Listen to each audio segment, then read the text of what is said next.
Las atrocidades que hizo Calígula con sus hermanas no tienen nombre ni perdón. No solo tuvo relaciones con cada una de ellas, sino que las ofreció a senadores, ministros, pero también a esclavos y gente de la más baja calaña de Roma. Su reinado fue una mezcla de locura, poder absoluto y depravación extrema. Calígula tenía 3 hermanas, Drusila, Agripina la menor y Julia Livilla. Las 3 eran bonitas, pero tan distintas de carácter y personalidad que hubieran sido perfectas si se quisiera formar una banda de pop del mundo romano. Una era la bella, otra la tímida y la otra la extrovertida. Cada una poderosa a su manera. Con las 3 tuvo relaciones íntimas y a las 3 las humilló frente a senadores y ministros de la manera más depravada y perversa. Calígula hizo que sus hermanas de sangre, su propia familia, cometan actos tan impuros y degradantes que escandalizaron incluso a la sociedad más permisiva de su tiempo. Todo comenzó cuando Calígula, luego de una enfermedad de la que se salvó de morir de milagro, y temeroso de no salvarse la próxima vez, buscó un hijo a quien heredar el trono. Entonces volcó su mirada a sus hermanas con la intención de tener un hijo con alguna de ellas y perpetuar la dinastía real.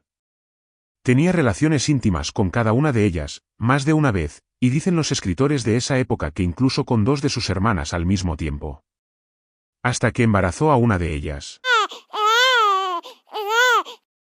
Episodio 1. Drusila, la favorita. Drusila era la hermana mayor de Calígula y era su favorita. Ella era la única a la que él, incluso antes de ser emperador, trataba como un reflejo de sí mismo.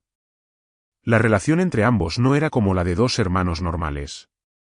Drusila acompañaba a Calígula a reuniones políticas, campañas y celebraciones imperiales. Tomaba asiento a su lado, ocupando un lugar reservado normalmente para una esposa imperial. Roma murmuraba. Y Calígula, en vez de silenciar los rumores, parecía disfrutarlos. La historia más repetida asegura que él la escogía por encima de todos, que su presencia era una especie de talismán emocional para él, y que su influencia despertaba la irritación del Senado. Calígula no lo ocultaba, la exhibía. La escena más infame ocurrió durante un banquete en Palatino. Calígula, borracho de vino y poder, la levantó en brazos frente a senadores y embajadores y declaró: ¿por qué los dioses pueden amarse entre hermanos y nosotros no? Drusila y yo somos como Júpiter y Juno. Esa noche, la llevó a sus aposentos y tuvo relaciones íntimas con ella. Cuando las puertas se cerraron, los asistentes al banquete podían oír los quejidos de Drusila a puertas cerradas. Para muchos, esto no era amor, era una violación flagrante de las normas más básicas de decencia familiar. En Roma, el incesto era un tabú, era visto como un acto bárbaro, mal visto, y no era permitido. Roma era una sociedad que valoraba la familia como pilar fundamental, y ahora veía cómo su propio emperador llevaba su relación con su hermana al extremo. Drusila murió en el año 38 después de Cristo. Ella murió siendo muy joven y estando embarazada de pocos meses. Calígula no solo perdió a su amante, perdió también a su heredero. Su muerte sumió a Calígula en la locura absoluta, ordenó duelo nacional, prohibió reír, mandó suspender juicios, e incluso la declaró diosa, obligó a los senadores y ciudadanos a rendirle homenaje como si fuera una deidad y ordenó que todas las estatuas de Venus llevaran su rostro. Los romanos interpretaron esa devoción como la confirmación de sus peores sospechas. Los historiadores no lo confirman, pero tampoco tienen dudas, de que quizá la muerte de Drusila fue producto de un envenenamiento producido por alguna sustancia suministrada en secreto por una de sus 2 hermanas, que estaban celosas de que Drusila tuviese al heredero de Calígula. Episodio 2. Agripina la menor. Agripina la menor, la hermana más joven de Calígula, era diferente a sus demás hermanas. Tenía una fuerza interior que la hacía destacar, era una mujer inteligente, calculadora y con una ambición de poder inmensa. Agripina era distinta, no adoraba a Calígula, no lo seguía como sombra, ella era de carácter férreo. Para Agripina, la relación incestuosa fue más un acto político de supervivencia, pero eso no la salvó del alcance de su hermano. Según los registros históricos, Calígula también tuvo una relación controversial con ella, aunque no tan documentada como la que tuvo con Drusila. Con Agripina tuvo relaciones íntimas muchas veces también con la intención de procrear un hijo, pero a pesar de intentarlo en repetidas ocasiones, no se pudo dar. Mientras estos encuentros se realizaban sin ninguna vergüenza, en el Palacio Real, Agripina por su carácter, era la que mandaba, la que tomaba la iniciativa con Calígula. Su hambre de poder era más grande que sus valores, por eso no tenía reparos en acostarse con su hermano múltiples veces, incluso de seducirlo delante de senadores y ministros de la corte real. A pesar de todos los intentos de Agripina por ser la favorita de su hermano, éste nunca la puso por delante de Drusila, a quien realmente adoraba. Sin embargo, lo que marca la historia de Agripina es cómo Calígula la utilizó como herramienta de manipulación política. Al no poder darle hijos, la casó con un noble llamado Gneo Domicio, pero no por amor, sino para consolidar alianzas. Cuando esta estrategia dejó de ser útil, Agripina fue marginada y vigilada de cerca por su hermano, quien temía que pudiera convertirse en una amenaza para su poder. Tras exiliar y luego de ejecutar a su marido, tomó a Agripina como concubina. Los historiadores antiguos cuentan que, en público, la obligaba a sentarse desnuda en su regazo, acariciando sus partes íntimas como si fueran trofeos. Calígula usaba a Agripina como moneda de cambio político. Se dice que la ofrecía a aliados que quería recompensar de manera obscena. Su hermana era el premio que ofrecía por ser leales a él. Guardias, senadores, soldados, todo el que estaba del lado de Calígula podría tener como premio el cuerpo de Agripina. Calígula les daba libertad para hacer con ella lo que quisieran, y ella solo tenía que hacer una cosa, obedecer lo que sus amantes de turno quisieran. Ella nunca se quebró. Aprendió las reglas del juego más perverso. Soportó la humillación con los dientes apretados, acumulando un rencor que, años después, la convertiría en la mujer más poderosa de Roma. Episodio 3. Julia Livilla, la hermana tímida. Julia Livilla fue quizás la más usada como juguete. Tras la muerte de Drusila, Calígula volcó su atención distorsionada sobre ella. Las crónicas de Dion Casio sugieren que su relación fue más lúdica y cruel. La obligaba a participar en orgías palaciegas, a menudo vestida como una esclava, sirviendo vino a sus invitados mientras él comentaba en voz alta sus atributos familiares. Ella no tenía aliados, no tenía la fuerza de Agripina ni la devoción de Drusila. Solo tenía miedo y Roma miraba en silencio. Su prostitución fue la más pública y denigrante.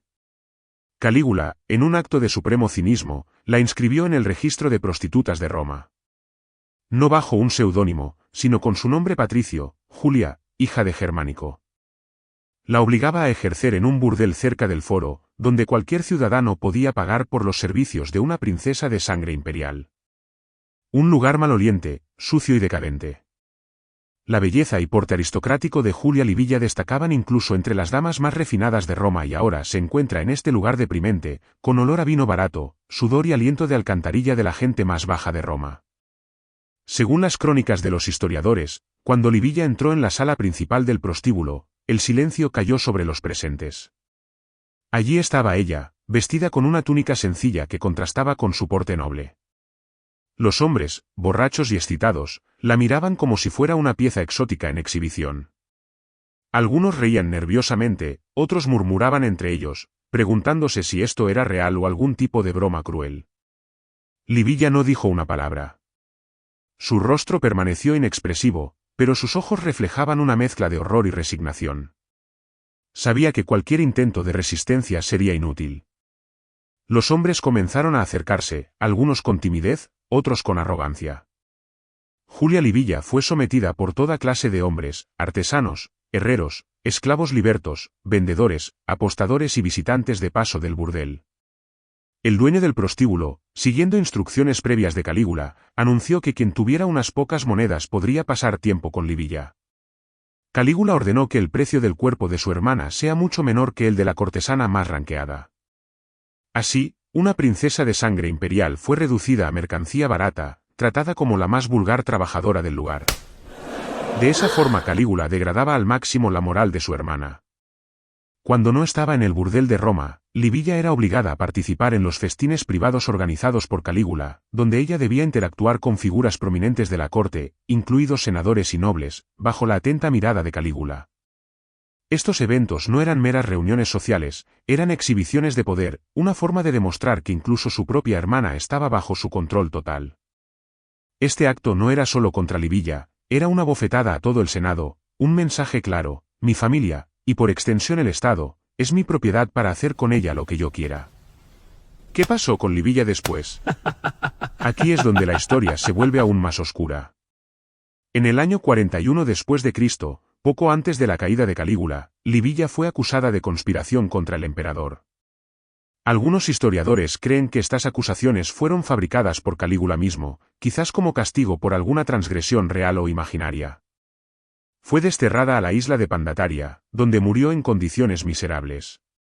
Una vida rota por el abuso y la ambición desmedida de su propio hermano. Al violar a sus hermanas, Calígula también violaba el principio de la familia romana. Al prostituirlas, demostraba que podía convertir el linaje más sagrado en mercancía. Al profanar el santuario del hogar, Calígula le dio a cada senador, a cada pretoriano, un motivo personal para odiarlo. Le demostró que no había lugar seguro, ni siquiera el seno de la propia familia imperial, frente a su locura. Cuando los conspiradores lo acuchillaron en aquel pasillo del Palatino, no solo mataban a un tirano. Mataban al hermano que había convertido el amor en posesión, el lazo de sangre en un instrumento de tortura, y el palacio en una casa de horror. ¿Crees que lo de Calígula fue locura, maldad pura o una estrategia de terror calculada? Déjamelo en los comentarios. Gracias por ver Historias sin censuras, donde revelamos el lado de la historia que nadie se atreve a contar. No olvides compartir este vídeo y suscribirte.